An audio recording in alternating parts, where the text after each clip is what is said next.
bien sûr, mais je n'en doute pas, ouverte et franche au moment où se déroule une nouvelle fois un débat démocratique important pour notre pays.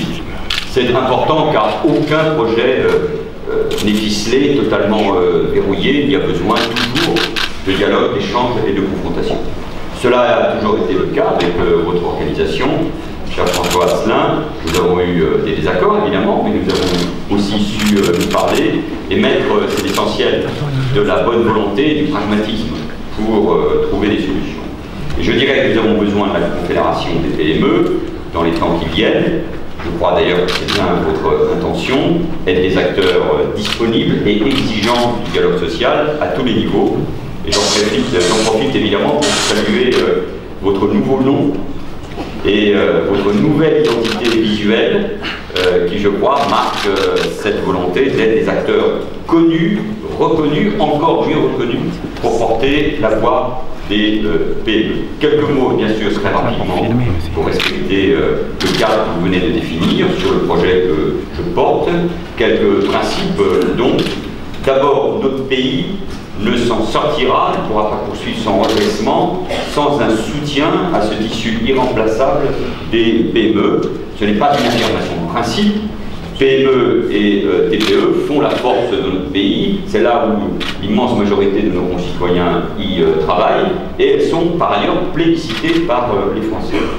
Lorsque je prends l'engagement d'une stabilité des règles fiscales sur le quinquennat, que je souhaite présider, c'est précisément aux patrons de PME que je pense. Ceux qui n'ont pas forcément des services juridiques ou RH qui leur permettent de modifier en continu les règles, s'adapter. Il vous faut donc de la visibilité et de la prévisibilité. C'est une condition essentielle pour pouvoir entreprendre. Et moi, je crois dans une entreprise, faite de chefs d'entreprise et des salariés qui la font. Je souhaite préserver la dynamique que nous avons engagée avec la création de la BPI, avec le pacte de responsabilité, avec la décision sur le suramortissement qui permet davantage l'investissement dans l'industrie et la prime à l'embauche. On peut évidemment faire évoluer ces dispositifs. J'entends ici ou là que le pacte de responsabilité, le CICE, cela n'aurait profité qu'aux grandes boîtes. C'est faux, et je crois que chacun de vous mesure ou mesurait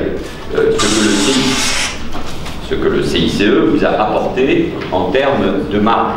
Et j'assume ce choix et je le préserverai. Enfin, les PME doivent aussi bénéficier plus nettement de l'achat public. Nous avons tous en tête des absurdités. J'ai rencontré encore hier des chefs d'entreprise dans le Puy-de-Dôme. L'État ou les collectivités ne pouvant pas mieux et plus valoriser le tissu social et se trouvant contraints d'acheter à l'étranger. Sur ce point essentiel, je mènerai la bataille pour faire évoluer nos règles et nos pratiques à l'échelle européenne. Je porterai donc l'idée d'un européen œil à terre. Et puis, dans le cadre de la transition écologique, du transport, du logement, du bâtiment, nous pouvons faire évidemment beaucoup mieux pour ce qui concerne les marchés publics. Je crois enfin que nos entreprises doivent mieux et davantage profiter de cette extraordinaire révolution numérique qui porte évidemment d'atouts, qui inquiète également. Et je veux mettre en œuvre des dispositifs complémentaires d'accompagnement et de transfert en matière technologique.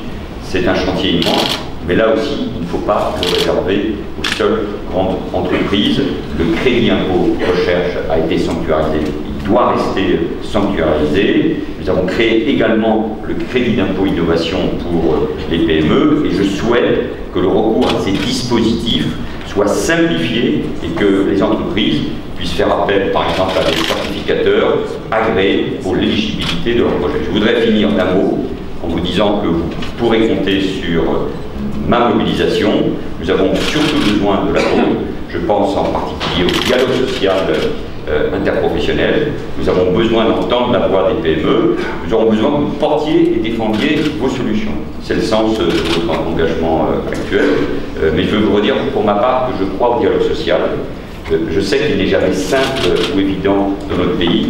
Mais je crois à la possibilité d'identifier collectivement les bonnes solutions pragmatiques, sérieuses, efficaces pour les entreprises. Et je suis convaincu que c'est le meilleur moyen dans bien des domaines, dans le domaine de l'innovation, du crédit bancaire qui est un sujet de préoccupation, du soutien à l'innovation et bien sûr aux startups, mais je suis convaincu que c'est le meilleur moyen d'apporter des conditions concrètes, puis sur des sujets qui vont je pense au travail détaché. Voilà, c'est le dialogue pour la croissance et le progrès. En tout cas, c'est ma conviction et moi je veux rester un avocat ardent au-delà des débats que nous aurons de ce tissu économique, industriel qu'on retrouve dans de nombreux secteurs, dans l'économie sociale aussi, ou dans l'agriculture, et qui fait la force et la sève de notre beau pays qui est la France.